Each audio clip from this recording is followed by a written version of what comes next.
Welcome to BRAINELM Lab's channel. Here, our goal is to make you better aware of personal finance and other money and finance-related topics.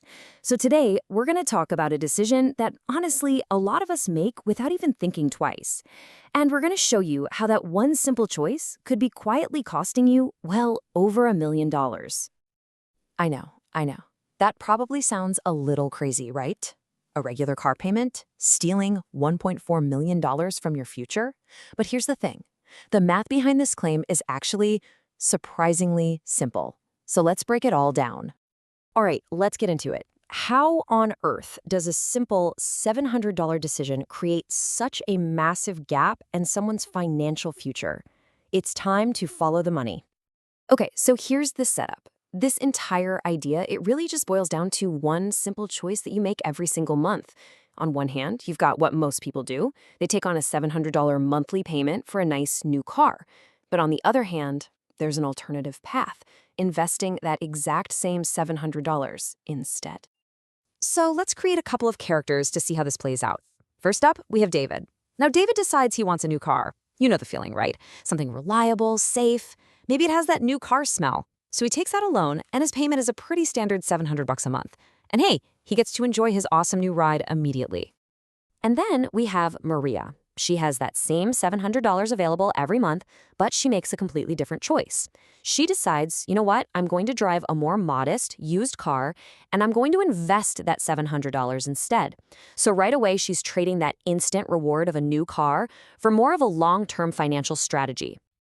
Okay, so before we fast forward and see where these two end up, it's really important to understand the fundamental difference between their choices. So let's start with David's decision and really look at what a car is, from a purely financial point of view. In the world of finance, a new car is what we call a depreciating liability. Now, I know that sounds like a bunch of jargon, so let's just break it down. Liability just means it's constantly taking money out of your pocket, for things like insurance, gas, repairs, and, of course, the payment. And depreciating? Well, that just means it's worth less and less every single day you own it. It's literally an item that is designed to lose value over time. So here's a way to think about it.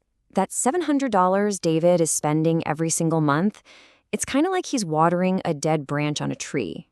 I mean, think about it. He's putting resources into it, but it's never going to grow or produce anything for him. Every single dollar he puts into that car payment is just gone forever. It's not working for him. It's not growing. It's just vanished. All right, so that's the story of David's $700. Now, let's go back to Maria and see what's happening on her side of the story. Remember, she took that other path. She chose to put her money somewhere that it could actually, grow. And Maria's strategy is beautiful because it's so simple. Look, she's not some stock market genius trying to pick winners and losers. Nope. She just puts her $700 every single month into a simple S&P 500 fund. All that is a way to invest in the 500 biggest companies in the US all at once. The whole idea is to just let the magic of compound interest do all the hard work for her over a long, long time. But here's the thing, and this is maybe the most important part of this whole idea. In the beginning, it feels really, really slow. I mean, after 1 year, she's only put in $8,400, give or take whatever the market did. Even after 5 years, we're not talking about life-changing money. And this is the hardest part of investing. The beginning feels kind of pointless. And that's exactly why the temptation of getting that brand new car today is so powerful. But Maria is patient. She sticks with it month after month. And you know what? David sticks with his plan too. He gets a new car every few years, and he just keeps making that same $700 payment. So now, let's hit the fast forward button. We're going to jump ahead 40 years to see the final results of these two very different but very consistent monthly choices. Okay, so think about this. Over 4 decades, both David and Maria have spent the exact same amount of money from their monthly budget, $700 a month.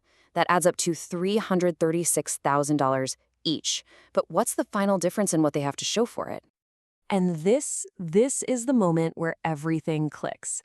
Thanks to the incredible power of compound growth. And just by assuming an average stock market return over that time, Maria's investment account, funded with that very same $700 a month, is now potentially worth a staggering $1.4 million. So let's just lay it all out. After 40 years, David has spent his $336,000, and what does he have to show for it? Basically nothing of lasting value, just a memory of a bunch of cars that are now long gone. Maria, on the other hand, spent the exact same amount of money, but she turned it into a massive retirement fund. That difference, that $1.4 million, that is the opportunity cost. So the big takeaway here is that every major financial decision we make, it comes with this invisible price tag. That $700 car payment isn't just $700. It's also the $1.4 million that it could have become. And that right there is the entire concept of opportunity cost. Okay, so here's one simple action you can take away from all this.